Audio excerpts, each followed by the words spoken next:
In the heart of a bustling defense contractor's office in 1987, Margaret Chen sat behind her modest desk, fingers dancing across typewriter keys with practiced precision. To everyone around her, she was simply the secretary, a quiet, unassuming woman in her early 30s who answered phones, scheduled meetings, and kept the office running smoothly. Her colleagues barely noticed her as they hurried past, discussing classified projects and cutting-edge weapons technology in hushed, important tones, but Margaret carried secrets that would have stunned every single person in that building. Before we jump back in, tell us where you're tuning in from, and if this story touches you, make sure you're subscribed, because tomorrow I've saved something extra special for you. Margaret had learned long ago that being underestimated was her greatest asset. Born in Taiwan to a family of precision engineers, she had immigrated to the United States at age 16 with nothing but a fierce determination to succeed and a mind that operated like a Swiss watch. Her father had been a gunsmith for the Taiwanese military, and from the age of 8, Margaret had spent countless hours in his workshop, learning the intricate mechanics of firearms with the same dedication other children applied to piano lessons. By age 12, she could disassemble and reassemble a standard military rifle blindfolded. By 15, she was crafting her own modifications to improve accuracy and reduce recoil. Her hands possessed an almost supernatural understanding of metal, springs, and precision engineering that most gunsmiths took decades to develop. When she arrived in America, Margaret quickly realized that her extensive knowledge of firearms and military technology wasn't something that would open doors for a young Asian woman in the 1970s. Instead, it was something that made people uncomfortable, suspicious, or dismissive. So she did what survival demanded. She hid her expertise behind a facade of quiet competence in more acceptable roles. She worked her way through college, taking secretarial jobs, each one bringing her closer to the world she truly understood. When Precision Defense Systems hired her as an administrative assistant, Margaret knew she had found her perfect hiding place. The company specialized in developing advanced sniper systems for military and law enforcement agencies, and every day, she was surrounded by the very technology that fascinated her most. For 3 years, Margaret maintained her cover flawlessly. She arrived early, stayed late, and performed her duties with the kind of meticulous attention to detail that earned her quiet praise from supervisors who never suspected that their reliable secretary was mentally cataloging every technical specification that crossed her desk. She listened to engineering discussions about barrel harmonics and ballistic coefficients, while appearing to focus solely on her typing. She filed reports about advanced optic systems and trigger mechanisms, absorbing every detail like a sponge. The irony wasn't lost on her. Here she was, surrounded by men who considered themselves experts in precision weaponry, while she possessed knowledge that surpassed most of theirs.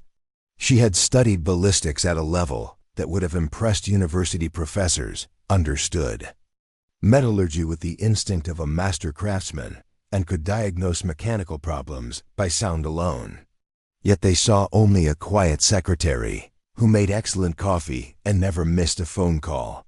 Margaret's colleagues had no idea that she spent her evenings at a private shooting range 2 towns over, where she practiced with a variety of weapons under an assumed name. The range owner, an elderly Korean War veteran named Sam, had become something of a mentor to her. He was one of the few people who truly understood her capabilities, and he often marveled at watching her work. "Margaret," Sam would say, shaking his head in amazement, "I've been around firearms for 40 years, and I've never seen anyone with hands like yours. You touch metal like you're reading its mind." But Margaret knew that her true test was yet to come. She had been patiently waiting for the right moment, the perfect opportunity to reveal her abilities when it would matter most. She understood that in her world, timing was everything. Reveal too much too soon, and she would be dismissed as a curiosity or a threat. Wait too long, And the opportunity might never come. As she sat at her desk that autumn morning in 1987, Margaret had no idea that today would be the day everything changed. The morning started like any other, coffee brewing, phones ringing, and the familiar hum of office activity. But by noon, a crisis would emerge that would strip away her carefully constructed facade and reveal the extraordinary woman hiding beneath the surface. The defense industry in the 1980s was a high-stakes world where multi-million-dollar contracts hung in the balance, and national security often depended on the precision of the tools being developed. Precision. Defense Systems had built its reputation on creating sniper rifles that could place a bullet within a quarter-inch of its intended target at distances exceeding 1,000 yards. These weren't just weapons. They were instruments of precision engineering that represented the pinnacle of human craftsmanship and technological innovation. Margaret understood this better than anyone in the building, even though none of them knew it yet. The call came at 11:47 a.m. on a Tuesday that had started like any other. Margaret was organizing technical specifications for the quarterly review when the phone rang with an urgency that immediately caught her attention.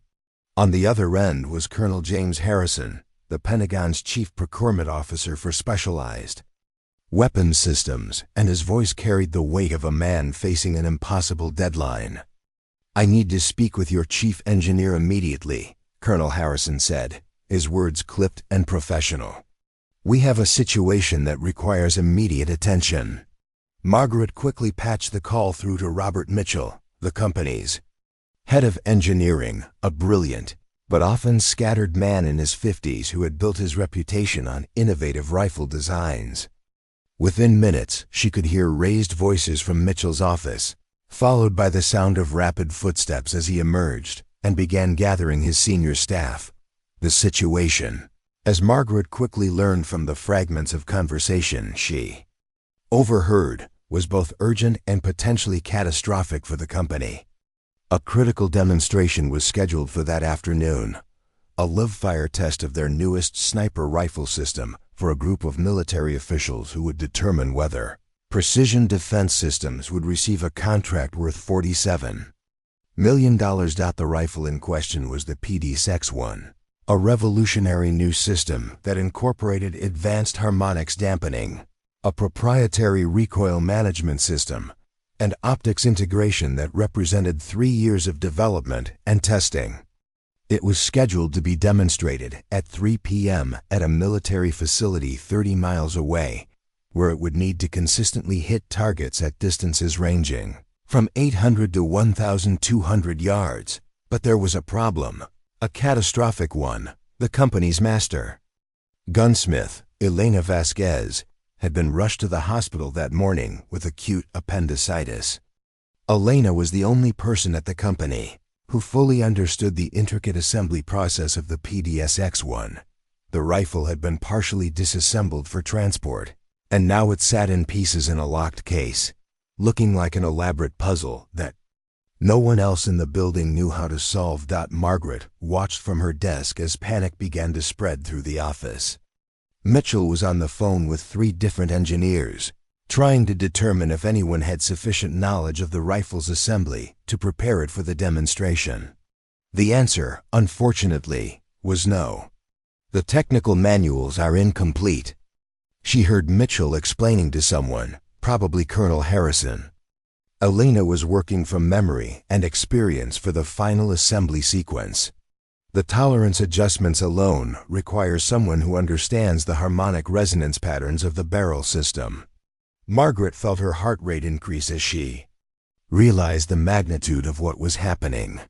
This wasn't just about a missed demonstration, it was about the potential collapse of everything the company had worked toward for years.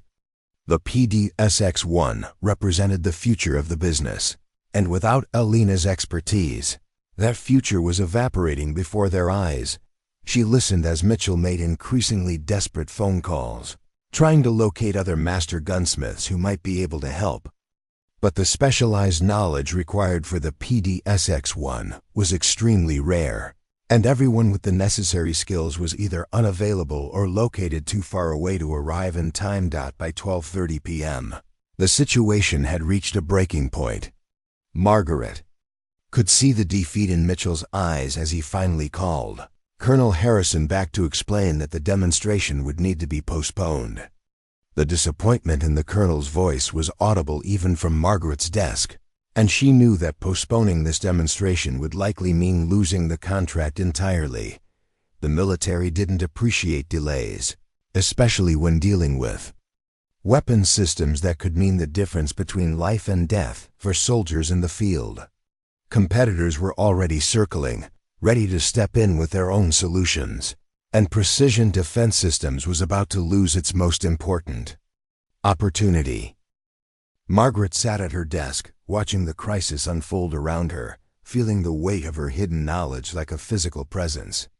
She understood every component of the PDSX-1 better than anyone in the building, including Elena. She had studied the technical specifications, analyzed the engineering drawings, and mentally rehearsed the assembly process dozens of times. The harmonic dampening system that was causing so much concern was actually based on principles she had first encountered in her father's workshop 15 years earlier, but revealing her knowledge would mean exposing herself, ending the careful facade she had maintained for years. It would mean stepping out of the shadows and into a world that might not be ready to accept her. The decision she faced was more than professional, it was personal, challenging everything she had believed about staying safe and hidden. At 1:15 p.m., Margaret made her choice. She stood up from her desk, walked across the office floor with quiet determination, and knocked on Mitchell's door. Inside, she could see Mitchell, 2 senior engineers, and the company president, David Chen. No relation, despite sharing her surname, all looking exhausted and defeated. "Excuse me," Margaret said, her voice steady despite the magnitude of what she was about to do. "I believe I can help with the rifle assembly." The room fell silent. 4 pairs of eyes turned to look at her with expressions ranging from confusion to barely concealed irritation. Margaret understood their reaction. To them, she was just the secretary, interrupting an important meeting about technical matters far beyond her comprehension. "Margaret," Mitchell said gently, "this is a very complex situation. We appreciate your concern, but I know how to assemble the PDSX-1. Margaret interrupted, her voice gaining strength. "I can have it ready for the demonstration in 30 minutes. Asterisk, the silence in Robert Mitchell's office stretched for what felt like an eternity. Margaret could see the men exchanging glances, their expressions a mixture of disbelief, confusion, and something that might have been hope if the situation weren't so desperate. She had just claimed expertise in an area where they had been unable to find solutions, and she was, in their minds, merely the woman who answered their phones and filed their reports. David Chen, the company president, was the first to speak. "Margaret," he said carefully, "I appreciate that you want to help, but the PDSX-1 is an extremely sophisticated piece of equipment. The assembly process requires years of specialized training, and I understand the barrel harmonic system." Margaret interrupted, her voice growing more confident.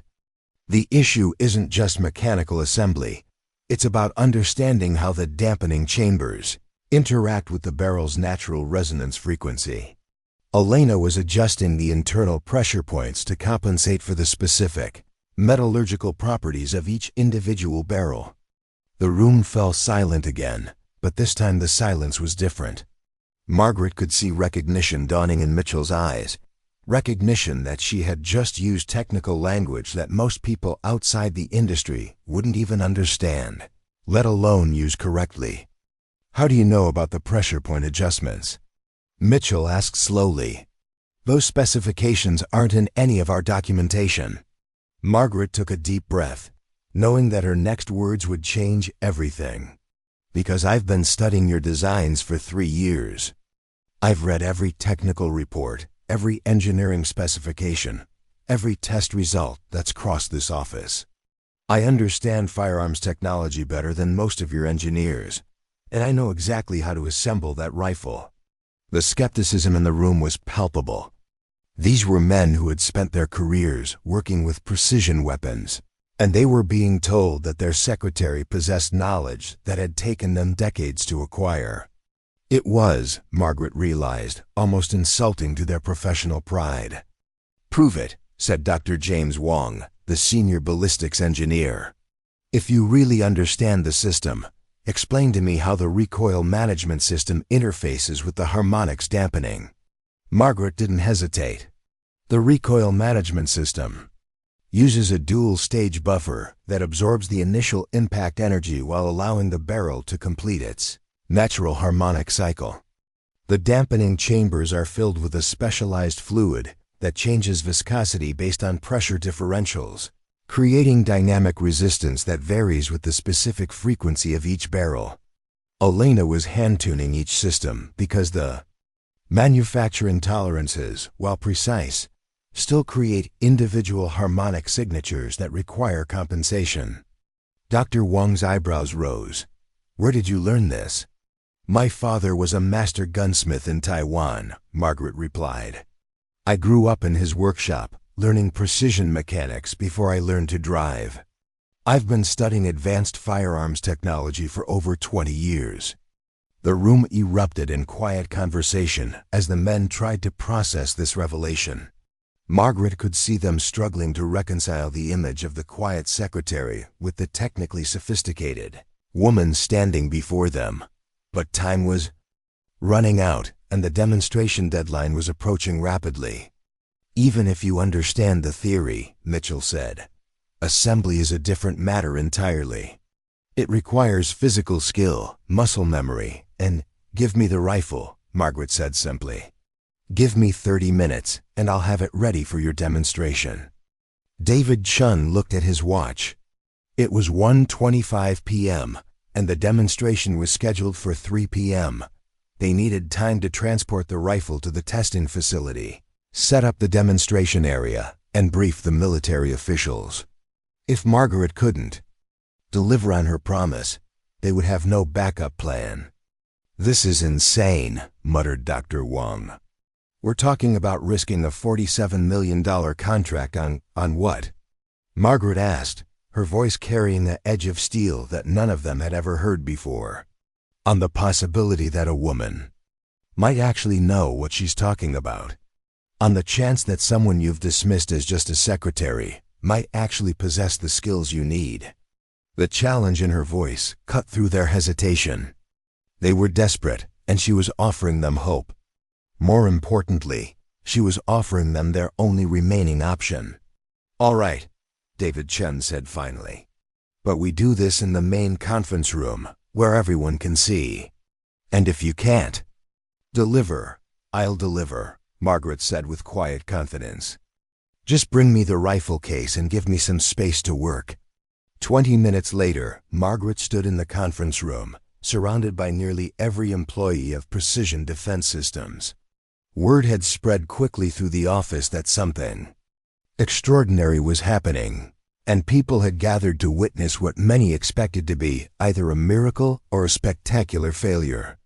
The rifle case lay open on the conference table, revealing the disassembled components of the PDSX-1, the various pieces, barrel assembly, stock, trigger mechanism, harmonic dampening system, and dozens of smaller components lay organized in custom-fitted foam compartments. To most observers, it looked like an impossibly complex puzzle. Margaret rolled up her sleeves, took a deep breath, and began to work. Her hands moved with a precision and confidence that immediately commanded attention. She began with the trigger mechanism, her fingers dancing across the components with the kind of muscle memory that comes from thousands of hours of practice. Each movement was deliberate, economical, and perfectly executed. The room fell completely silent as Margaret worked, the only sounds being the soft clicks and mechanical whispers of components fitting together with perfect precision. What happened next would forever change how everyone in that room viewed both Margaret and the very nature of expertise itself. As Margaret's colleagues crowded around the conference table, Watching in stunned silence, her fingers moved across the rifle components with the fluid grace of a master pianist performing a complex concerto. The weight of their collective gaze did nothing to break her concentration. If anything, it seemed to sharpen her focus to an even finer point. She started with the barrel assembly, her hands immediately finding the correct orientation and alignment points that would ensure perfect accuracy. The barrel of the PDSX-1 wasn't just a tube, it was a precisely engineered component with internal chambers, harmonic dampening nodes, and microscopic tolerances that could mean the difference between a perfect shot and a complete miss at long range. "She's starting with the barrel harmonics calibration," Dr. Wong whispered to Mitchell. "That's exactly what Alina would do. But how does she know the sequence?" Margaret's ears picked up the whispered conversation, but she didn't allow it to break her concentration. She was in what athletes call the zone, a state of perfect focus, where her conscious mind stepped aside and allowed her deeply trained instincts to take control.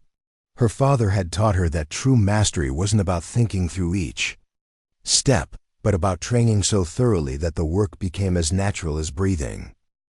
The barrel assembly required precise alignment with the receiver, and Margaret knew that even a microscopic misalignment could throw off the rifle's accuracy by several inches at long range. She used a specialized alignment tool, making minute adjustments while feeling for the subtle resistance that indicated perfect positioning. Her touch was so delicate that she could detect variations in mechanical tension that most people wouldn't notice even with measuring instruments. As she worked, Margaret began to explain her process, partly to demonstrate her knowledge and partly to help her own focus. The barrel harmonic system works on the principle that every barrel vibrates in a specific pattern when fired, she said, her voice steady despite the intense scrutiny. These vibrations, if not properly controlled, can affect bullet trajectory. The PDSX-1 uses internal dampening chambers, filled with a magnetorheological fluid that changes viscosity in response to magnetic fields. She paused to make a delicate adjustment to the internal dampening system, her fingers working with surgical precision. Each barrel has its own unique harmonic signature, like a fingerprint. Elena was hand-tuning each rifle because she understood that you can't just follow a generic assembly protocol. You have to listen to what the metal is telling you. The room was completely silent except for Margaret's voice and the soft mechanical sounds of the assembly process. Even the skeptics were beginning to realize that they were witnessing something extraordinary. Margaret wasn't just assembling a rifle, she was demonstrating a level of expertise that few people in the world possessed. "The key," Margaret continued, "is understanding the relationship between the barrel's natural frequency and the bullet's time of flight. When a bullet travels down the barrel, it's riding on a wave of harmonic energy. If you time everything perfectly, the bullet exits the barrel at the precise moment when the harmonic wave is at its optimal position for accuracy." She moved to the trigger mechanism, another critical component that required perfect adjustment. The PDSX-1's trigger system was designed to break cleanly at exactly 2.5 pounds of pressure, with no creep or over-travel that could disturb the shooter's aim. Margaret tested the trigger pull multiple times, making microscopic adjustments to the sear engagement and spring tension. "Most people think trigger work is just about having a light pull," Margaret explained, "but it's actually about consistency. A perfect trigger breaks the same way every single time, with no variation in pressure or travel distance. The shooter needs to be able to trust that the rifle will fire at exactly the same point in their breathing cycle, every shot." As she worked, Margaret's colleagues began to see her in an entirely new light. The quiet, efficient secretary they had known for 3 years was revealing herself to be a master craftsman with knowledge that surpassed most of their senior engineers.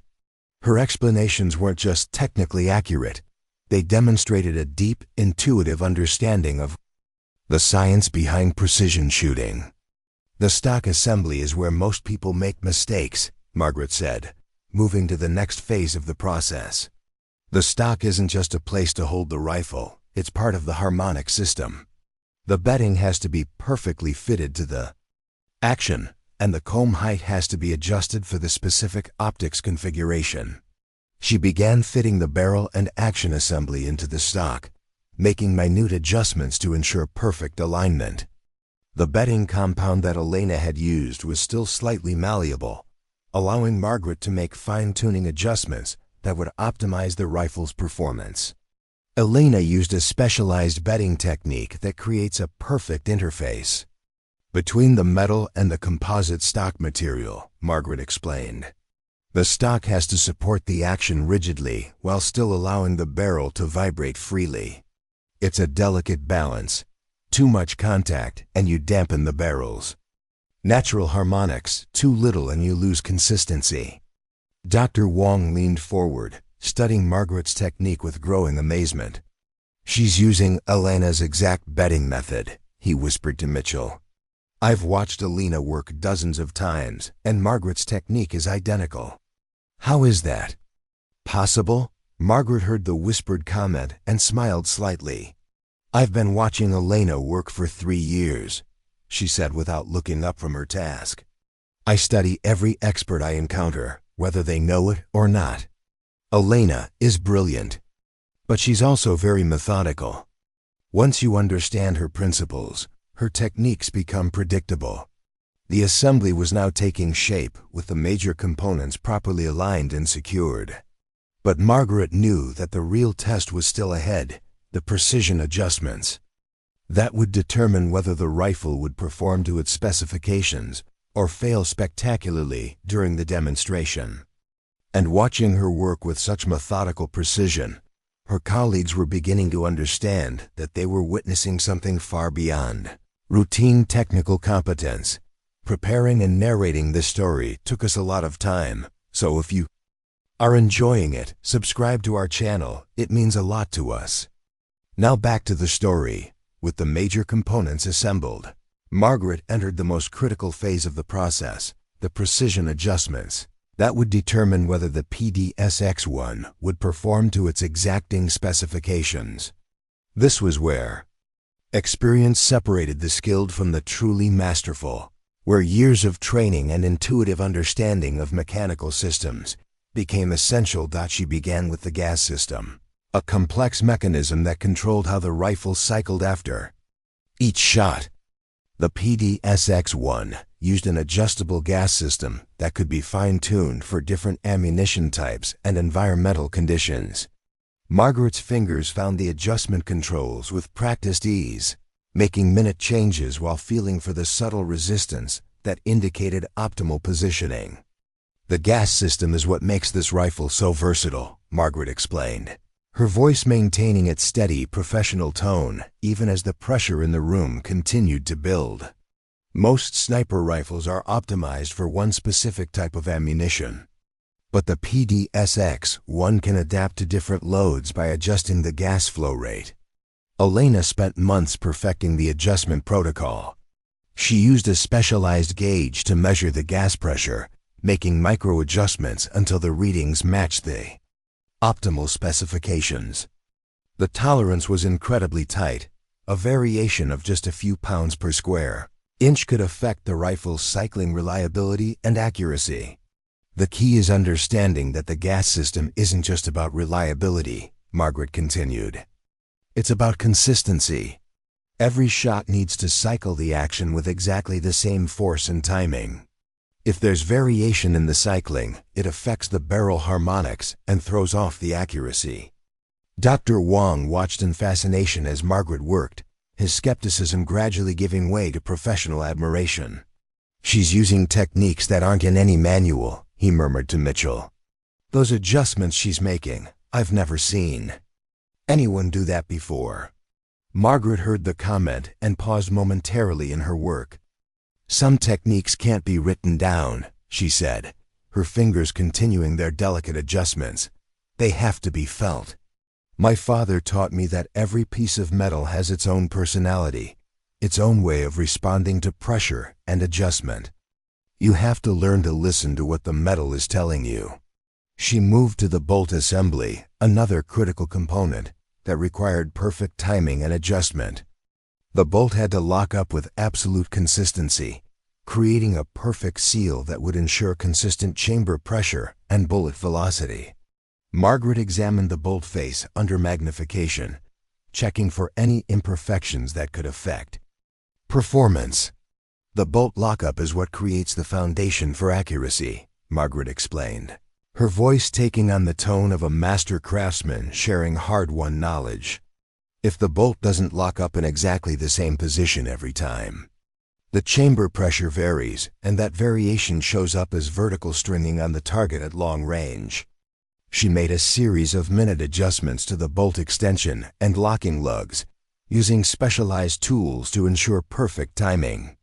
The work required not just technical knowledge, but also a sensitivity to mechanical feedback that most people never developed. Elena discovered that the standard bolt timing was slightly off for long-range precision, Margaret said, continuing her explanation. She developed a modification that improved the lockup consistency by about 15%.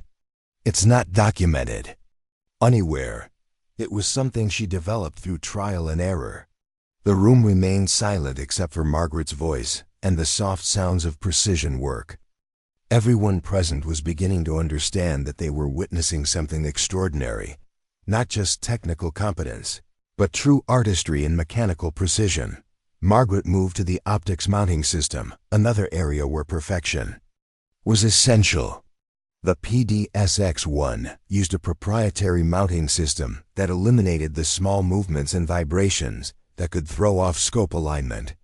The mounts had to be torqued to exact specifications, and the scope had to be perfectly aligned with the bore axis. Scope mounting is where most people make critical mistakes, Margaret said, beginning the careful process of installing the precision optics. They focus on getting the scope level and forget about bore alignment. A scope can be perfectly level to the earth but still be misaligned with the bore, and that misalignment shows up as horizontal stringing at long range. She used a specialized bore alignment tool, making microscopic adjustments to ensure perfect alignment between the scope and the barrel. The process required patience and precision, as even the smallest error would be magnified at the distances the rifle was designed to shoot. The other mistake people make is over-torquing the scope mounts, Margaret continued, her hands working with surgical precision. They think tighter is better, but excessive torque can actually distort the scope tube and affect the internal optics.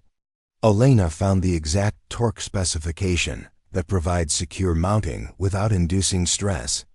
As Margaret worked, her colleagues began to realize that they were witnessing more than just technical expertise. They were seeing a master craftsman at work. Her movements were economical and precise, with no wasted motion or hesitation. Every adjustment was deliberate and purposeful, backed by deep understanding of the underlying principles. She's not just following procedures, Dr. Wong observed quietly. She's making decisions based on the specific characteristics of this particular rifle. That's something that takes years to develop. Margaret heard the comment and smiled slightly. Every rifle is an individual, she said, continuing her work. The manufacturing tolerances, while precise, still create unique characteristics in each weapon. Elena understood this, which is why she hand-tuned every rifle that left the company. She knew that true precision couldn't be achieved through generic procedures. The assembly was now nearly complete, with only the final adjustments remaining. Margaret could feel the tension in the room as everyone realized that the moment of truth was approaching. In just a few minutes, they would know whether her confident claims were backed by genuine expertise or whether she had been overestimating her abilities. The clock on the wall showed 1:55 p.m. The demonstration was scheduled for 3 p.m., and they still needed time to transport the rifle and set up the testing area. Margaret knew that she had only minutes remaining to complete the most critical adjustments, the ones that would determine whether the PDSX-1 would perform to its specifications or fail spectacularly in front of the military officials. But First, there was one more crucial phase that would test not just her assembly skills, but her understanding of the weapon's true capabilities. Margaret's hands moved to the final phase of the assembly with the confidence of a surgeon performing a life-saving operation. The clock showed 1:58 p.m., and she knew that every second counted. The most critical adjustments lay ahead, the fine-tuning that would determine whether the PDSX-1 would meet its performance specifications or fail catastrophically during the demonstration. She began with the final harmonic dampening adjustments, a process that required not just technical knowledge, but an almost mystical understanding of how metal responded to stress and vibration. The dampening chambers needed to be pressurized to exact specifications, and the magnetoriological fluid had to be activated at precisely the right moment in the assembly sequence. The final dampening adjustment is what separates the PDSX-1 from every other sniper rifle in existence, Margaret explained, her voice steady despite the intense pressure.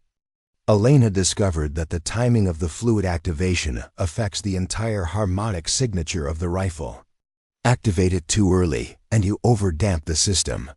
Too late, and you don't get consistent dampening. She used a specialized pressure gauge to monitor the fluid pressure while making micro-adjustments to the magnetic field generators. The process required her to coordinate multiple variables simultaneously: pressure, magnetic field strength, and timing, while feeling for the subtle mechanical feedback that indicated optimal performance. The magnetoriological fluid is essentially liquid metal that changes its viscosity in response to magnetic fields. Margaret continued, her fingers working with practiced precision. When properly tuned, it creates a dynamic dampening system that adapts to the specific harmonic frequency of each shot. It's like having a suspension system that automatically adjusts for different driving conditions. Dr. Wong leaned forward, studying the pressure readings on Margaret's gauge. Those settings are different from Elena's standard protocol, he observed. How do you know to adjust them? Margaret paused in her work, considering the question. Because this particular barrel has a slightly different harmonic signature than the test barrels Elena used to develop the standard protocol, she explained. The metallurgy is consistent, but there are microscopic variations in the internal structure that affect the resonance frequency. Elena would have made the same adjustments if she were here. She demonstrated her point by running a fingertip along the barrel's length, feeling for variations in the metal's density and structure. You can feel the differences if you know what to look for, she said. The metal has a slightly different resonance about 3 inches from the muzzle. It's subtle, but it's enough to require compensation in the dampening system. The room fell silent as Margaret's colleagues realized they were witnessing something beyond mere technical competence. Margaret wasn't just following procedures. She was making diagnostic decisions based on sensory input that most people couldn't even detect. Her understanding of the rifle's mechanical systems was so deep that she could compensate for manufacturing variations that weren't even documented. Margaret moved to the trigger system for final adjustment, testing the pull weight and travel distance multiple times. The trigger was already properly assembled, but she needed to verify that all the components were working in perfect harmony. She used a digital trigger gauge to measure the exact pull weight, making minute adjustments to ensure it broke cleanly at exactly 2.5 pounds. The trigger is the interface between the shooter and the rifle, Margaret explained, testing the trigger pull for the dozenth time. Everything else can be perfect, but if the trigger isn't consistent, the rifle won't shoot to its potential. Elena spent days perfecting the trigger geometry to eliminate any creep or over-travel. She made a final adjustment to the sear engagement, reducing the contact area by just a few thousandths of an inch. The change was microscopic, but it resulted in a noticeably cleaner trigger break.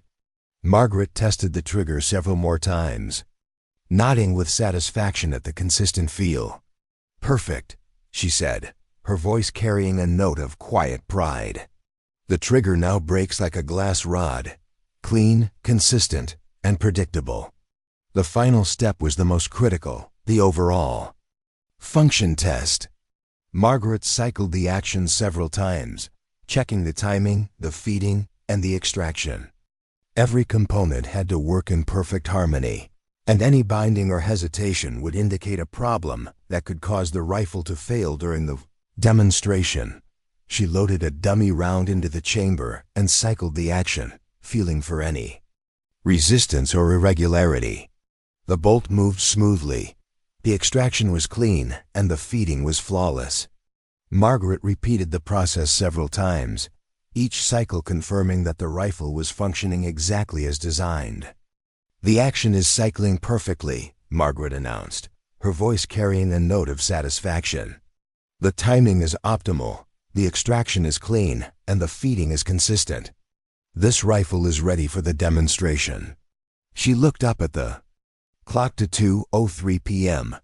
The entire assembly process had taken just over 30 minutes, exactly as she had promised. The PDS-1 lay before her, fully assembled and ready for action, its sleek profile and precision engineering representing the culmination of years of development and testing. The room erupted in spontaneous applause, but Margaret barely heard it. She was focused on the rifle, running through a final mental checklist to ensure that every component was properly adjusted and secured. Her reputation and the company's future depended on this weapon performing flawlessly in less than an hour. Robert Mitchell stepped forward, his expression a mixture of amazement and disbelief. "Margaret," he said, his voice carrying genuine awe, "that was incredible. I've never seen anyone work with that level of precision and confidence. But there's one more test we need to perform before we can take this to the demonstration." Margaret looked up from the rifle, her expression questioning. "What test?" Mitchell smiled, but there was tension in his eyes. "We need to verify that it actually shoots to specification. We have a small test range in the basement. If this rifle doesn't group within the required parameters, the demonstration will be a failure regardless of how well it's assembled." Margaret nodded, understanding the implications. Assembly was only half the battle. The rifle had to prove itself on the range. "Then let's go test it," she said, her voice carrying the same quiet confidence that had characterized her entire performance. "I guarantee it will exceed your expectations." 30 minutes later, the basement test range at Precision Defense Systems buzzed with nervous energy as Margaret descended the stairs carrying the fully assembled PDS-1. The successful assembly had been impressive, but everyone understood that this next phase would be the real proof of her abilities. The range stretched 50 yards from the firing line to the target area, which might seem short for a rifle designed to engage targets at over 1,000 yards. But the basement range was equipped with advanced testing equipment that could predict long-range performance based on short-range precision measurements. Electronic sensors would measure bullet velocity, track trajectory deviation, and calculate ballistic coefficients that would indicate how the rifle would perform at extended distances. Mitchell, Dr. Wong, and several other senior staff members had followed Margaret to the basement, their expressions a mixture of curiosity and barely concealed skepticism. Despite her impressive assembly demonstration, the proof would be in the shooting. A beautifully assembled rifle that couldn't hit its target was worthless, regardless of how expertly it had been put together. "The test protocol is straightforward," Mitchell explained as they entered the range. 5 shots at 50 yards, measuring group size and velocity consistency. If the rifle produces a group smaller than 0.3 inches and velocity deviation less than 10 feet per second, we'll know it's performing to specification. Margaret nodded, understanding the significance of those numbers. At 50 yards, a 0.3-inch group would translate to approximately 6 inches at 1,000 yards, well within the accuracy requirements for the military contract. The velocity consistency was equally important, as variations in bullet speed would cause vertical stringing at long range. She approached the firing line with practiced confidence, her movements economical and professional. Margaret had spent countless hours on shooting ranges, and the familiar environment helped calm her nerves. She set the rifle on the bench rest, adjusted the scope height, and began the process of establishing a proper shooting position. The key to precision shooting isn't just about the rifle, Margaret explained as she worked, her voice taking on the tone of an instructor sharing hard-won knowledge. It's about creating a consistent interface between the shooter and the weapon. Every shot has to be fired from exactly the same position, with the same grip pressure, the same breathing pattern, and the same trigger control. She adjusted the buttstock length and comb height to fit her body geometry, then settled into position behind the rifle. Her grip was firm but not tense, her breathing controlled and rhythmic. Margaret had learned long ago that precision shooting was as much about mental discipline as physical technique. The scope should be adjusted for this distance, Dr. Wong observed, noting that the optic was currently zeroed for much longer ranges. At 50 yards, the bullet impact will be several inches low. Margaret smiled slightly, her eye pressed to the scope. "I've already calculated the holdover," she said. "At this distance, with this ammunition, I need to aim approximately 2.1 inches high to compensate for the scope's zero. The ballistic coefficient of the test ammunition is 0.547, and the muzzle velocity should be approximately 2,650 feet per second." She paused, studying the target through the scope. The target was a precision bencherist target with scoring rings measured in tenths of an inch. At 50 yards, the bullseye looked relatively large through the high-powered scope, but Margaret knew that achieving the required accuracy would demand absolute precision in every aspect of her shooting technique. "Breathing is critical," Margaret continued, her voice steady despite the intense scrutiny. "The shot has to break during the natural respiratory pause, when the body is completely relaxed and still. Most people try to hold their breath, but that creates tension and muscle tremors that affect accuracy." She demonstrated the proper breathing technique, inhaling deeply, exhaling halfway, and then holding naturally while the crosshairs settled on the target. Her trigger finger began applying pressure gradually, the movement so slow and controlled that it was barely perceptible. The rifle fired with a sharp crack that echoed through the basement range. Margaret maintained her position, calling the shot before looking at the target. "Center, slightly left," she announced, her voice carrying the confidence of someone who understood exactly where the bullet had gone. The electronic scoring system confirmed her call. The bullet had struck just left of center, creating a small, clean hole in the target. The velocity reading showed 2,648 feet per second, within 3 feet per second of Margaret's prediction. "Excellent first shot," Mitchell observed, his voice carrying a note of growing respect. "But consistency is what matters. One good shot could be luck." Margaret nodded, already settling into position for the second shot. She understood that the first shot had been promising, but the real test would be whether she could repeat that performance 4 more times. In precision shooting, consistency was everything, and the slightest variation in technique could cause the group to open up beyond acceptable limits. The second shot followed the same meticulous process: controlled breathing, gradual trigger, pressure, and absolute focus on the target. The rifle fired again, and Margaret immediately called the shot. "Center, slightly right," she announced. The electronic system confirmed another hit close to the center of the target, this time about half an inch to the right of the first shot. The velocity reading was 2,651 feet per second, indicating excellent consistency in the rifle's performance. "2 shots, half-inch spread," Dr. Wong noted, his skepticism beginning to give way to professional admiration. "If she can maintain this consistency, we'll have a group well within specification."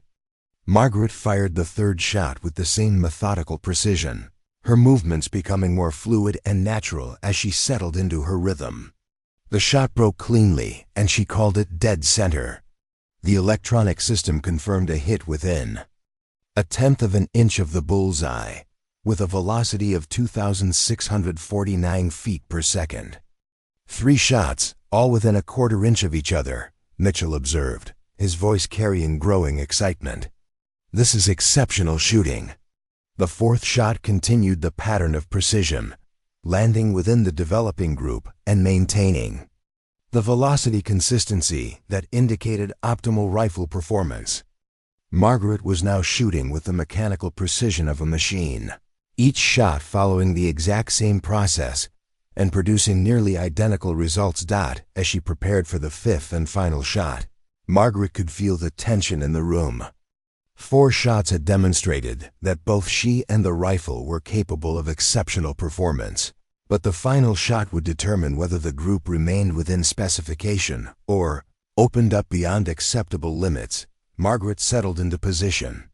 For the critical 5th shot, her breathing controlled and her focus absolute. The 4 previous shots had created a tight group clustered around the center of the target, but she knew that the final shot would determine whether the rifle truly met its specifications. In precision shooting, it was often the last shot that separated the good from the exceptional. The basement range had fallen completely silent, except for the soft hum of the electronic scoring equipment. Margaret could feel the weight of everyone's expectations as she aligned the crosshairs with the target, her finger finding the familiar curve of the trigger. She had fired thousands of shots in her life, but few had carried the significance of this one. Her breathing settled into the natural rhythm she had perfected over years of practice. Inhale, exhale halfway, hold naturally while the crosshairs steadied on the target. The rifle seemed to disappear from her consciousness, becoming an extension of her will rather than a separate tool. This was the state that all precision shooters sought, the perfect marriage of human intention and mechanical precision. The trigger broke with the same clean, predictable feel as the previous 4 shots.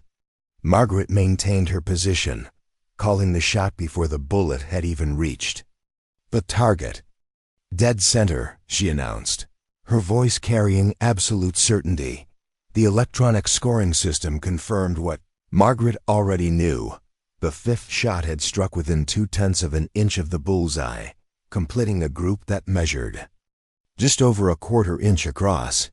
The velocity reading was 2,650 feet per second, bringing the total velocity spread to just 7 feet per second across all 5 shots. The silence in the basement range stretched for several seconds as the implications of what they had just witnessed sank in. Margaret had not only assembled the rifle perfectly, but she had also demonstrated shooting skills that exceeded those of most professional marksmen. The combination of technical expertise and practical ability was extraordinary. Unbelievable, Dr. Wong whispered, staring at the target display. A 0.26-inch group at 50 yards, with velocity consistency that's better than our test specifications. That translates to sub-neo performance at any reasonable distance. Mitchell stepped forward to examine the target more closely, his expression a mixture of amazement and professional respect. "Margaret," he said, his voice carrying genuine awe, "that's not just good shooting, that's world-class precision. I've seen military snipers who couldn't shoot groups that tight." Margaret remained behind the rifle, her eyes still pressed to the scope as she studied the target. The 5 shots had created a pattern that looked almost machine-made in its precision, with each bullet hole overlapping the others in a tight cluster around the center of the bullseye. It was the kind of accuracy that most shooters spent years trying to achieve, and she had produced it with a rifle she had assembled just minutes before. "The rifle is performing exactly as designed," Margaret said, finally lifting her head from the scope. "The harmonic dampening system is working perfectly, the trigger is consistent, and the barrel is producing the velocity and accuracy we expected. Elena would be proud of this rifle." She stood up from the firing line, her movements calm and controlled, despite the magnitude of what she had just accomplished. The basement test had validated both her assembly skills and her shooting ability, proving that her confidence had been justified. But Margaret knew that the real test was still ahead, the demonstration for the military officials who would determine the company's future. David Chen, who had been watching from the back of the group, stepped forward with an expression of stunned admiration. "Margaret," he said, his voice carrying the weight of a man who had just witnessed something extraordinary, "I owe you an apology." "We all do. I've been in this business for 20 years, and I've never seen anyone demonstrate that level of expertise in both assembly and shooting." Margaret accepted the acknowledgement gracefully, understanding that her colleagues were struggling to reconcile the quiet secretary they had known with the master craftswoman and expert marksman she had revealed herself to be. The transformation had been jarring for them, challenging their assumptions about competence and expertise. "The important thing now is getting this rifle to the demonstration site," Margaret said, her voice returning to its professional tone. "We have less than 45 minutes to transport everything and set up for the military officials. The real test is still ahead." Mitchell checked his watch, realizing that time was running short. "You're right," he said. "We need to move quickly. Margaret, I want you to come with us to the demonstration. After what you've just shown us, I want you involved in every aspect of this presentation." Margaret nodded, understanding the significance of the invitation. Just hours before, she had been excluded from important meetings and technical discussions. Now she was being asked to participate in the most critical demonstration in the company's history. The transformation was complete. She had gone from secretary to technical expert in the space of a few hours. As they prepared to leave the basement range, Margaret took one last look at the target that had validated her abilities. The 5 bullet holes clustered around the center represented more than just accurate shooting. They represented the culmination of years of hidden expertise, finally being recognized and appreciated. "There's one more thing," Margaret said, as they gathered the equipment. "The military officials are going to want to know about modifications and customizations. They'll have questions about the harmonic dampening system, the trigger modifications, and the assembly process. Elena's techniques aren't documented in your standard manuals." Mitchell paused, realizing the implications of what Margaret was saying. "You're right," he said. "Elena's knowledge died with her hospitalization. Without her expertise, we can't replicate or explain the modifications that make this rifle special." Margaret smiled, understanding that her value to the company had just increased exponentially. "I can document everything," she said. "I understand Elena's techniques completely, and I can teach them to your other engineers. But first, we need to get through this demonstration." As they prepared to leave for the military testing facility, Margaret felt a sense of satisfaction that went beyond professional achievement. She had spent years hiding her expertise, allowing others to underestimate her abilities. Today, she had finally revealed her true capabilities, and the result had exceeded everyone's expectations. The secretary was gone, replaced by a master craftswoman whose skills would help secure the company's future. The military testing facility was a stark professional environment designed to evaluate weapons systems under realistic conditions.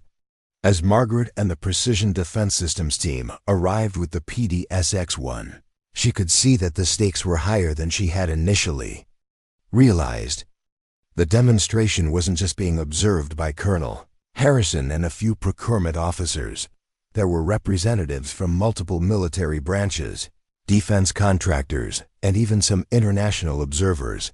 The testing range stretched over 1,200 yards, with targets positioned at various distances to simulate real-world engagement scenarios.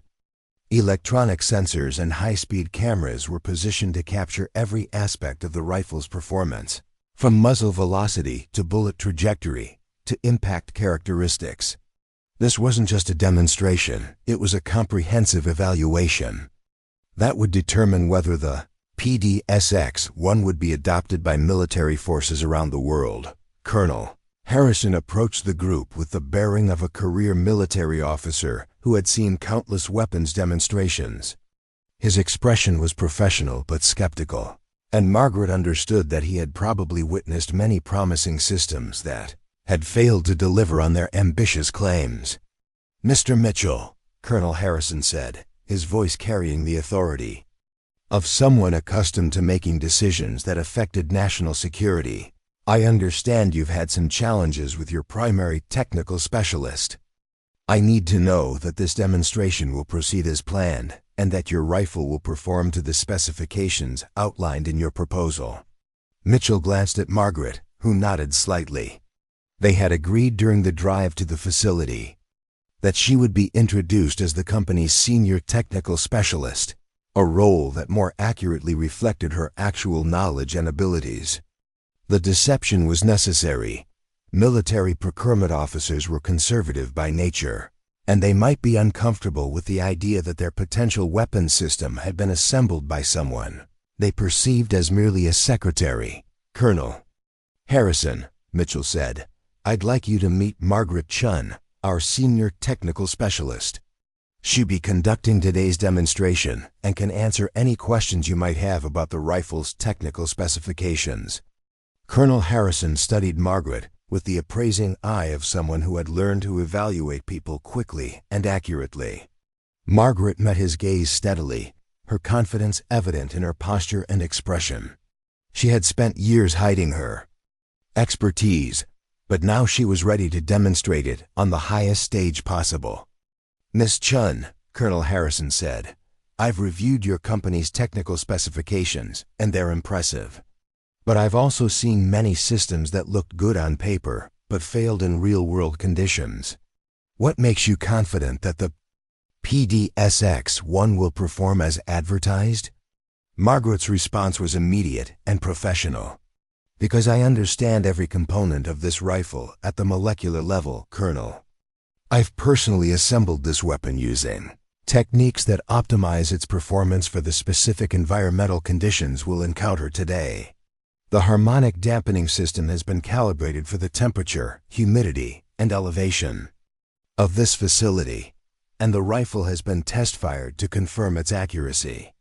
She gestured toward the PDSX-1, which lay in its case with the precision and care of a surgical instrument. "This isn't just a production rifle, Colonel. It's a precision instrument that's been individually optimized for maximum performance. I guarantee it will exceed your expectations." Colonel Harrison nodded, his expression suggesting that he was favorably impressed by Margaret's confidence and technical knowledge. "Very well, Miss Chen. The demonstration will consist of 3 phases. First, accuracy testing at 800 yards. Second, precision shooting at 1,000 yards. Third, rapid engagement of multiple targets at varying distances. Each phase must be completed successfully for the rifle to meet our requirements." Margaret accepted the challenge without hesitation. "Understood, Colonel. I'm ready to proceed whenever you are." The first phase of the demonstration began with Margaret taking position at the firing line. The PDSX-1 mounted on a precision rest that allowed for minute adjustments in elevation and windage. The 800-yard target was barely visible to the naked eye, but through the rifle's high-powered scope, Margaret could see the scoring rings clearly. The wind conditions were challenging, variable breezes that would affect bullet trajectory in unpredictable ways. Margaret spent several minutes studying the environmental conditions, noting the movement of grass and flags positioned at various points down the range. Wind reading was one of the most critical skills in long-range shooting, and she had learned to interpret even the subtlest environmental clues. "The wind is approximately 8 miles per hour from the northeast," Margaret announced, her voice carrying to the assembled observers. "There's a slight thermal updraft about 400 yards downrange that will affect bullet trajectory. I'm adjusting my point of aim to compensate for these conditions." She made minute adjustments to the scope's windage and elevation controls, her movements precise and confident. The military observers watched with professional interest, noting her systematic approach to environmental compensation. This was the kind of methodical precision they expected from military snipers, and Margaret was demonstrating it with the calm confidence of an expert. The first shot, at 800 yards, was fired after careful preparation. Margaret's breathing was controlled, her trigger press gradual and consistent.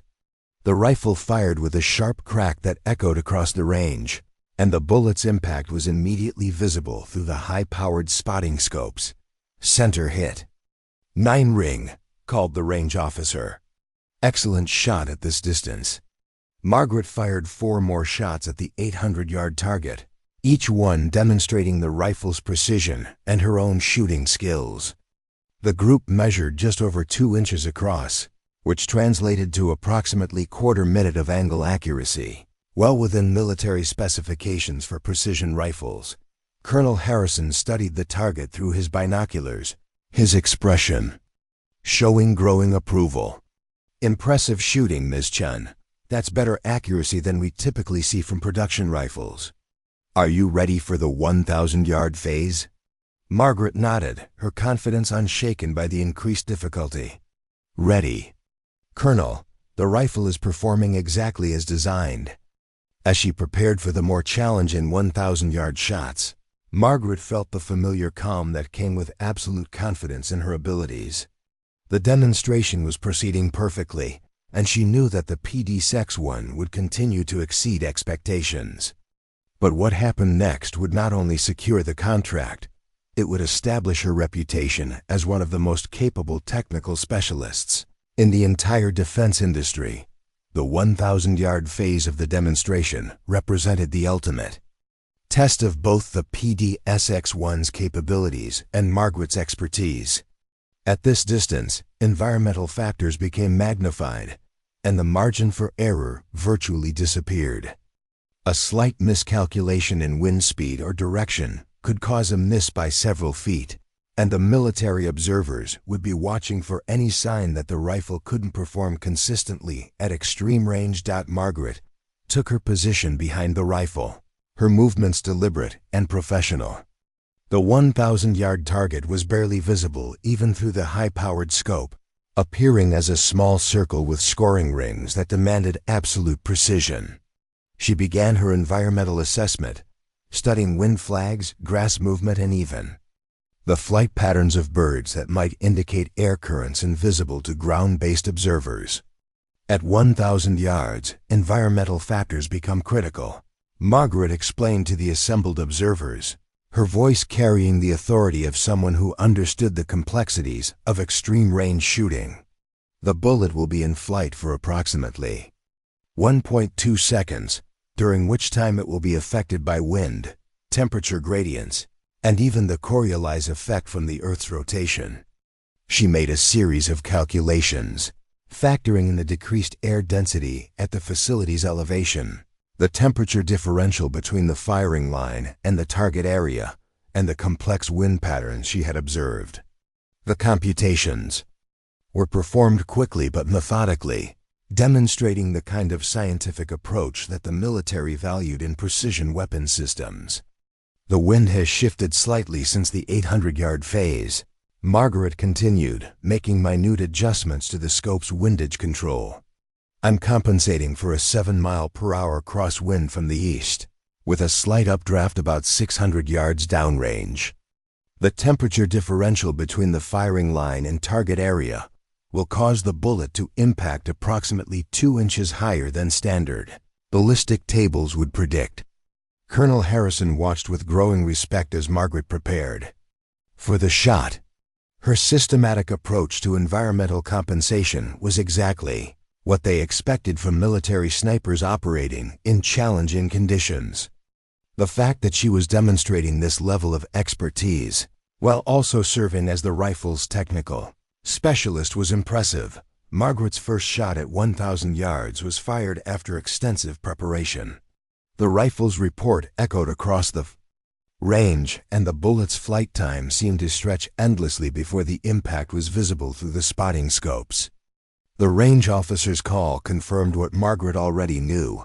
The bullet had struck within inches of the target center. Firing hit at 1,000 yards, the range officer announced. Exceptional shot under these conditions. Margaret fired 4 more shots at the extreme distance, each one demonstrating the rifle's consistent performance and her own mastery of long-range shooting principles. The final group measured just over 3 inches across, which represented approximately 1/4 minute of angle accuracy, performance that exceeded the military's most optimistic specifications. The final phase of the demonstration involved rapid engagement of multiple targets at varying distances, simulating the kind of tactical scenarios that military snipers might encounter in operational environments. Margaret would need to engage 5 targets positioned between 400 and 1,000 yards, with time limits that would test both the rifle's reliability and her ability to make rapid adjustments for different distances. This phase tests the rifle's practical versatility, Colonel Harrison explained. In real-world situations, snipers need to engage multiple targets quickly and accurately. The rifle must be capable of rapid adjustment between different distances, and it must maintain accuracy under rapid-fire conditions. Margaret approached this challenge with the same methodical precision she had demonstrated throughout the day. She had pre-calculated the scope adjustments needed for each target distance, and she had memorized the holdover points that would allow for rapid engagement without mechanical scope adjustments. The rapid engagement phase began with Margaret engaging the 400-yard target, followed immediately by targets at 600, 800, 1,000, and 750 yards. Each shot required different elevation adjustments and wind compensation, and the time pressure added an element of stress that could affect even experienced shooters. Margaret's performance was flawless. Each target was engaged within the time limits, and each shot demonstrated the precision that had characterized her entire demonstration. The rifle cycled reliably between shots, the scope adjustments were made quickly and accurately, and the final results showed consistent accuracy across all engagement distances. Outstanding performance, Colonel Harrison said as the demonstration concluded. Ms. Chen, that was the most impressive weapons demonstration I've witnessed in my 25 years of military service. The rifle clearly exceeds our specifications, and your technical expertise is evident in every aspect of its performance. Margaret accepted the praise gracefully, understanding that the demonstration had been more than just a test of the rifle's capabilities. It had been a validation of her own expertise and the transformation she had undergone. The quiet secretary who had started the day answering phones and filing reports had become a recognized expert in precision weapons technology. As the military observers gathered around the rifle for a closer examination, Margaret found herself fielding technical questions about the harmonic dampening system, the trigger modifications, and the assembly techniques that had optimized the weapon's performance. Her answers were detailed and authoritative, demonstrating the depth of knowledge that had been hidden for so long. The contract is yours, Colonel Harrison announced as the demonstration concluded. The PDSX-1 exceeds our requirements in every category, and Ms. Chen's technical expertise gives us confidence that your company can deliver on its commitments. We'll be placing an initial order for 500 rifles, with options for additional quantities based on field performance. Margaret felt a surge of satisfaction that went beyond professional achievement. She had not only saved the company's most important contract, but had also finally revealed her true capabilities to the world. The transformation was complete. She had gone from underestimated secretary to recognized expert in the space of a single day. But as the military officials congratulated the team and discussed contract details, Margaret realized that this moment of triumph was just the beginning. Word of what had happened would spread quickly through the defense industry, and her life was about to change in ways she could never have imagined. The next few days passed in a whirlwind of activity that Margaret could never have anticipated. The drive back to precision defense systems had been filled with celebration and disbelief, but that was only the beginning of a transformation that would reshape not just her career, but the entire industry's understanding of hidden talent. But the financial success, while significant, was overshadowed by the personal transformation that had taken place. Margaret Chen, who had walked into the office that morning as an underestimated secretary, was returning as a recognized expert whose skills had saved the company from potential disaster. The change was so dramatic that her colleagues were still struggling to comprehend it. "I keep thinking about Elena," Robert Mitchell said, breaking the silence in the vehicle. "She's going to be amazed when she hears what happened today. She spent 3 years developing those assembly techniques, and Margaret mastered them through observation alone. It's extraordinary." Dr. Wang, who had been quiet since leaving the military facility, finally spoke. "What I can't understand is how you maintained that level of expertise without anyone knowing. The shooting skills, the technical knowledge, the assembly techniques, that represents decades of training and experience. How did you keep it hidden for so long?" Margaret considered the question carefully before responding. "Because I learned early in my career that being underestimated was safer than being seen as a threat," she said, her voice carrying the weight of years of careful calculation. "In my experience, organizations aren't always comfortable with people who challenge their assumptions about competence and expertise. It was easier to let people see what they expected to see." The truth of her statement resonated with everyone in the vehicle. They had all been guilty of making assumptions about Margaret's capabilities based on her job title and quiet demeanor. The revelation of her true expertise had forced them to confront their own biases and preconceptions. "But why reveal yourself now?" Mitchell asked. "You could have continued in your role indefinitely. What made today different?" Margaret smiled, remembering the moment when she had stood up from her desk and walked into Mitchell's office. "Because the company needed me," she said simply. "All those years of watching and learning would have been meaningless if I hadn't been willing to use that knowledge when it mattered most. Sometimes you have to take risks to achieve something worthwhile." As they pulled into the company parking lot, Margaret could see employees gathering near the windows, having heard rumors about the day's events. Word had spread quickly through the office that something extraordinary had happened, and people were eager to understand what had transpired. David Chen, who had been quiet for most of the drive, finally spoke as they prepared to exit the vehicle. "Margaret," he said, his voice carrying the weight of a man who had gained new respect for someone he had previously overlooked, "I want to offer you a formal position as our senior technical specialist. The salary would be triple what you're making now, and you'd be working directly with our engineering team on advanced projects." Margaret had expected this offer, but hearing it spoken aloud still carried emotional weight. It represented not just a career advancement, but a recognition of her true value to the organization. "I appreciate the offer, Mr. Chen," she said, "but I'd like to think about it. This has been a significant day, and I want to consider all my options carefully." The truth was that Margaret had already begun thinking beyond precision defense systems. The demonstration had proven her capabilities not just to her current employer, but to the military officials and defense contractors who had witnessed her performance.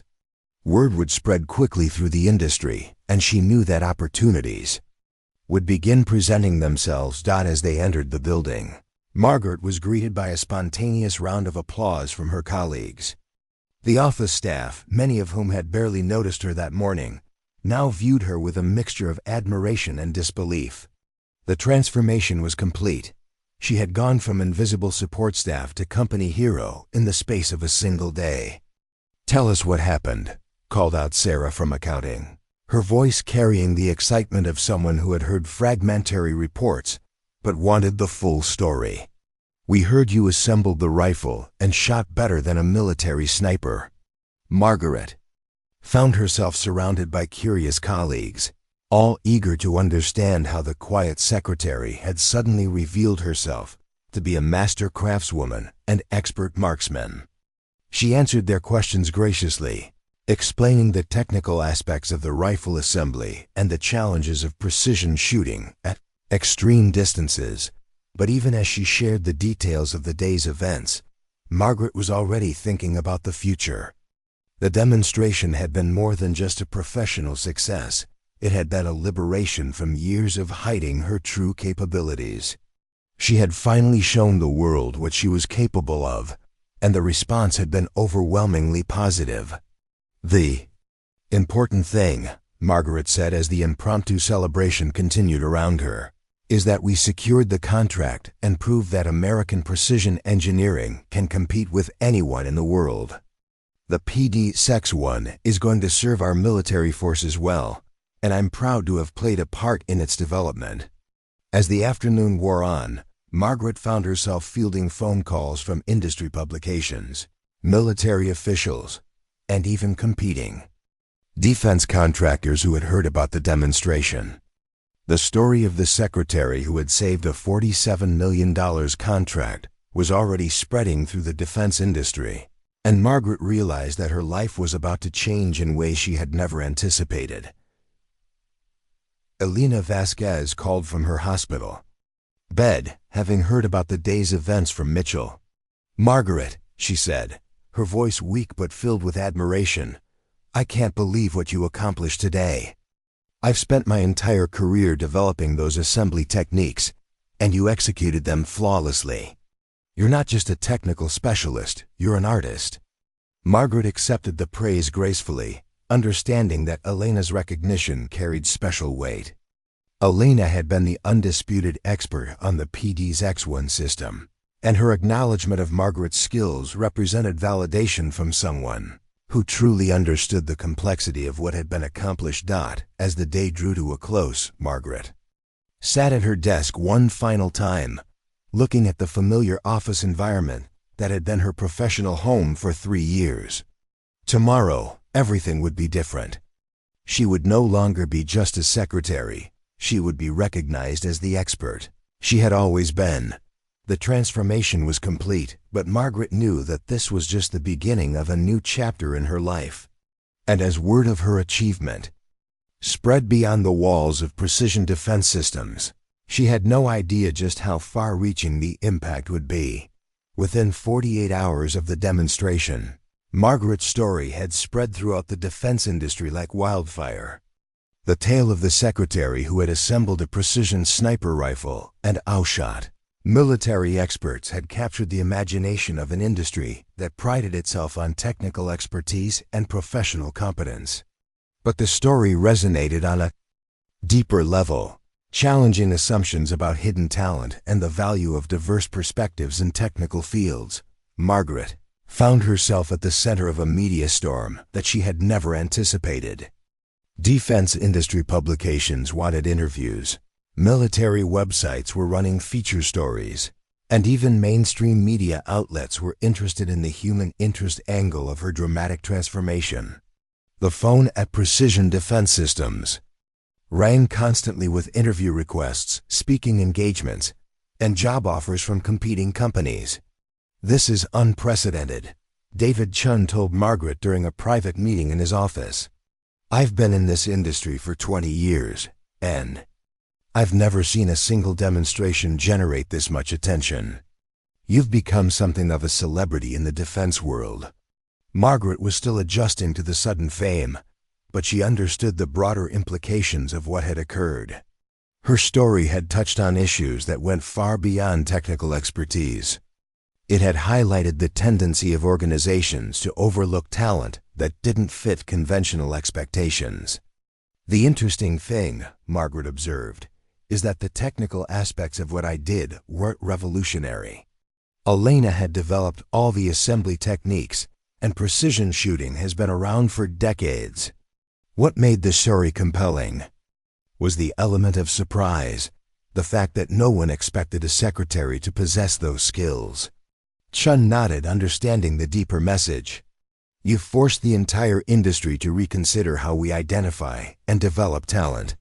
How many other people are we overlooking because they don't fit our preconceptions about expertise?" The question was already being discussed in boardrooms and engineering departments throughout the defense industry. Margaret's story had become a case study in hidden, talent, and the importance of looking beyond job titles and traditional credentials. Several companies had already announced initiatives to identify and develop technical talent.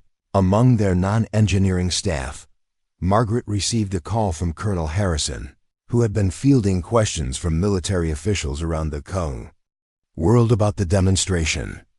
"Miss Chen," he said, "I want you to know that your performance has generated significant interest at the highest levels of the military. We're receiving inquiries from NATO allies, special operations units, and even some foreign military services about the PDSX-1 and the expertise behind its development." The international interest was particularly significant because it represented potential export opportunities that could multiply the value of the original contract. Margaret's expertise had not only saved the initial deal, but it also opened doors to global markets that the company had never seriously considered. "There's something else," Colonel Harrison continued. "The Army Marksmanship Unit has requested a consultation with you about advanced shooting techniques. They're interested in your systematic approach to environmental compensation and your ability to maintain accuracy under time pressure. Would you be willing to work with our military instructors?" Margaret was honored by the request, understanding that the Army Marksmanship Unit represented the pinnacle of military shooting expertise. The fact that they were seeking her input was a validation of her skills at the highest level. "I'd be honored to work with your instructors, Colonel," Margaret replied. "I've learned that teaching is one of the best ways to continue learning, and I'm sure I could benefit from the experience as much as I could contribute to it." The conversation with Colonel Harrison was just one of many that were reshaping Margaret's professional landscape.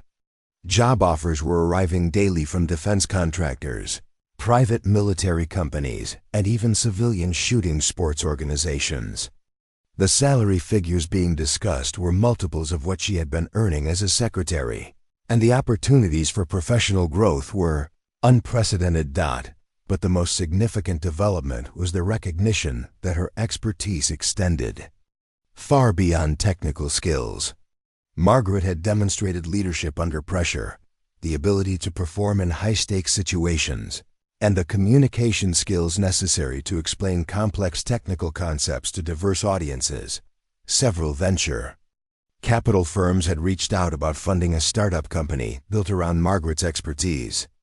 The idea of creating a consulting firm that specialized in precision weapons development and training was appealing to investors who understood the growing market for specialized military and law enforcement equipment. "You have an opportunity to define an entirely new category in the defense industry," explained Sarah Martinez, a partner at a prominent venture capital firm. "Your combination of technical expertise, practical skills, and proven performance under pressure is unique. We believe you could build a company that would become the go-to resource for precision weapons development and training."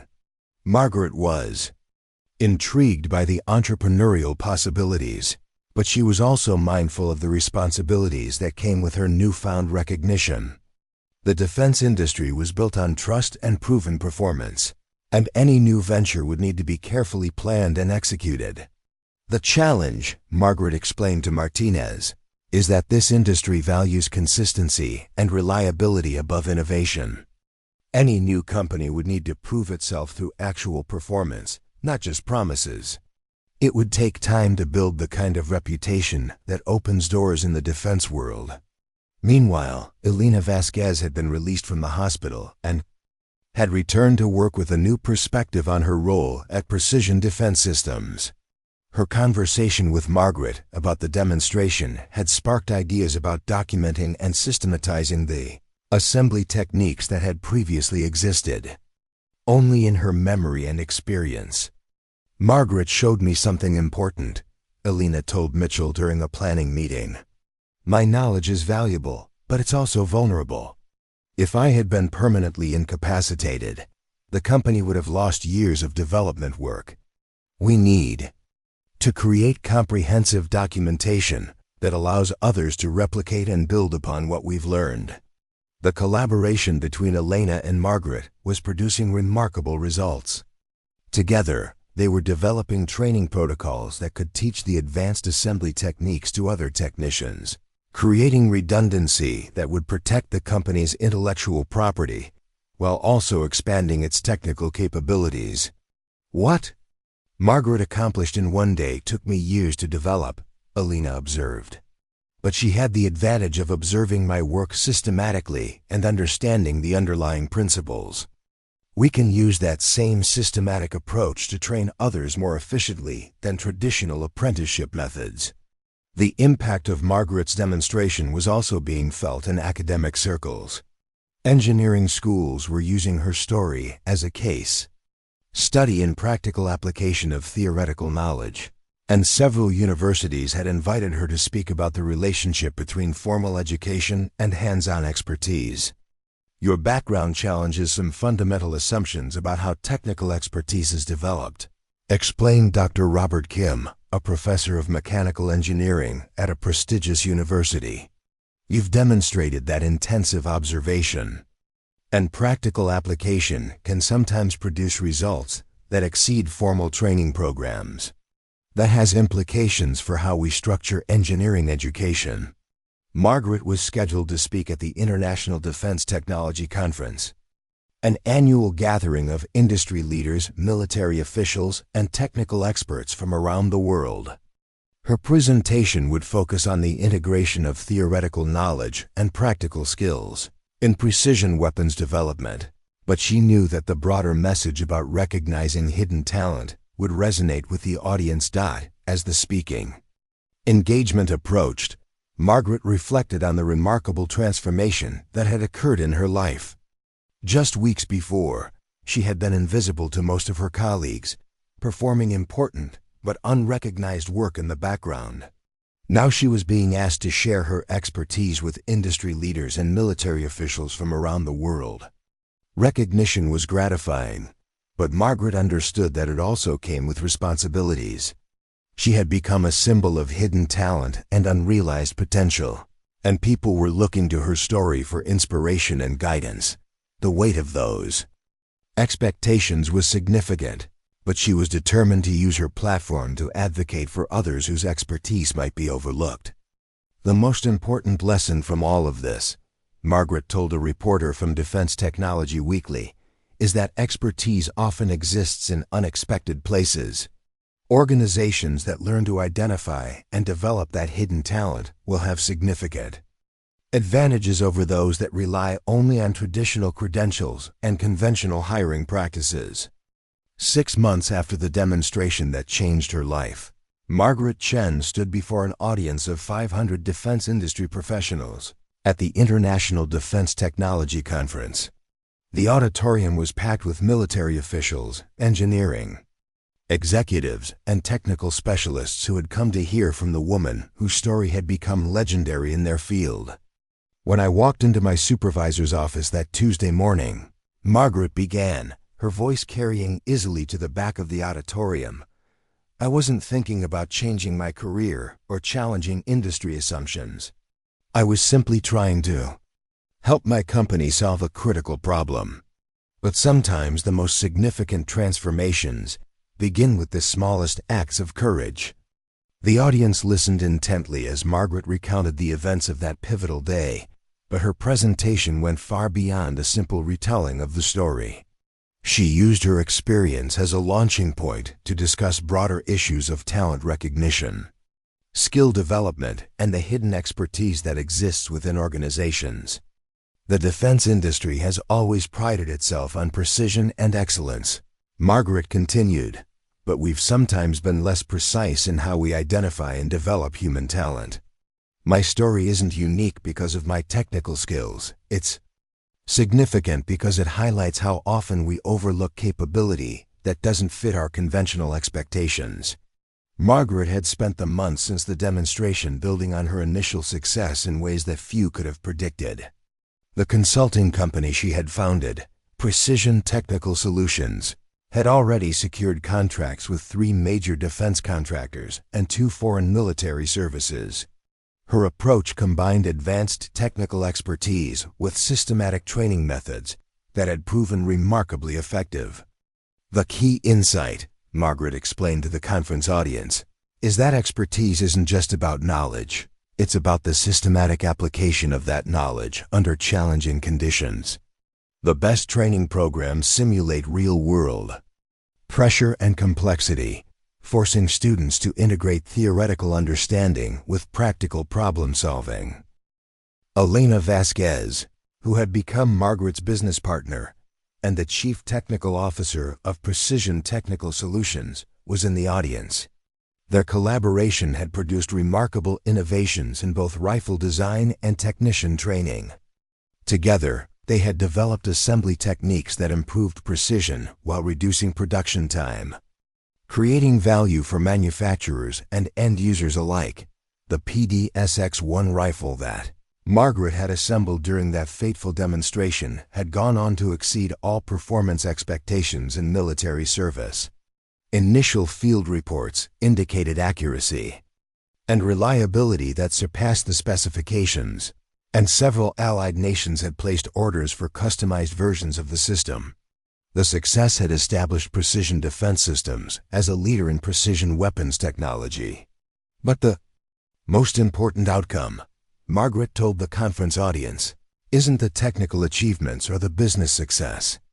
It's the recognition that talent often exists in unexpected places, and that organizations benefit enormously when they create systems for identifying and developing that hidden capability.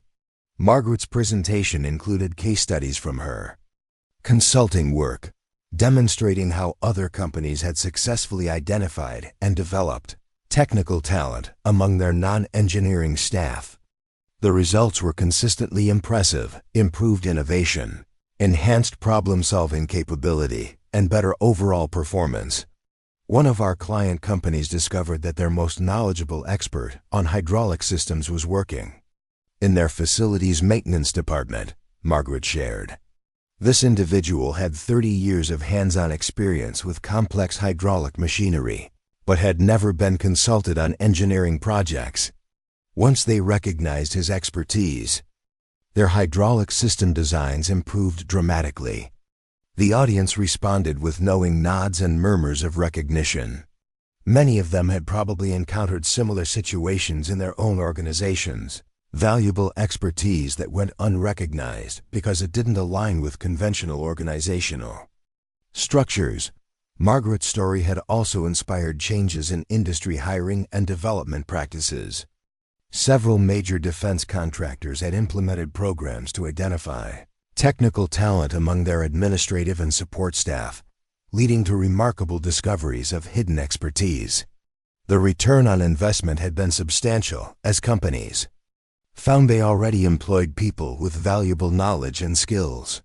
The lesson isn't that formal education and traditional credentials are unimportant, Margaret clarified, addressing a common misconception about her message. Rather, it's that expertise takes many forms, and organizations that recognize and develop diverse sources of knowledge will have competitive advantages. As her presentation concluded, Margaret reflected on the personal journey that had brought her to this moment. The quiet secretary who had spent years hiding her expertise was gone, replaced by a recognized leader whose influence extended throughout the defense industry. But the transformation had been about more than professional success. It had been about finding the courage to reveal her true capabilities. The most rewarding aspect of this experience, Margaret said in closing, has been the opportunity to help others recognize and develop their own hidden talents. We've worked with dozens of individuals who possessed remarkable expertise that their organizations had never recognized. Watching them step into roles where their knowledge is valued and utilized has been more satisfying than any technical achievement. The standing ovation that followed Margaret's presentation lasted several minutes, but she was already thinking about the future. What had started as a crisis in a conference room had grown into a movement that was changing how an entire industry thought about talent and expertise. Precision Technical Solutions was expanding internationally, With offices planned in Europe and Asia, the company's training programs were being adopted by military academies and technical schools around the world. Margaret had also accepted a position on the board of the National Defense Industrial Association, where she would help guide policy discussions about talent development and technical training. Her influence was extending beyond individual companies to shape industry-wide approaches to human capital development. But perhaps the most significant impact of Margaret's story was its influence on individuals who saw possibilities in their own lives that they had never considered before. She received letters regularly from people who had been inspired to pursue technical training, seek new career opportunities, or simply advocate for recognition of their existing expertise. Excellence often hides in plain sight, Margaret had said during a recent interview. The secretary who understands complex technical systems, the janitor who knows more about building maintenance than the facilities engineers, the administrative assistant who has become an expert in regulatory compliance. These people exist in every organization. The companies that learn to recognize and develop this talent will have enormous advantages. As Margaret left the conference that day, she carried with her the satisfaction of knowing that her story had transcended personal success to create lasting change in how the defense industry thought about talent and expertise. The secretary was truly gone, replaced by a leader whose influence would be felt for years to come. Up next, you've got two more standout stories right on your screen. If this one hit the mark, you won't want to pass these up. Just click and check them out. And don't forget to subscribe and turn on the notification bell so you don't miss any upload from us.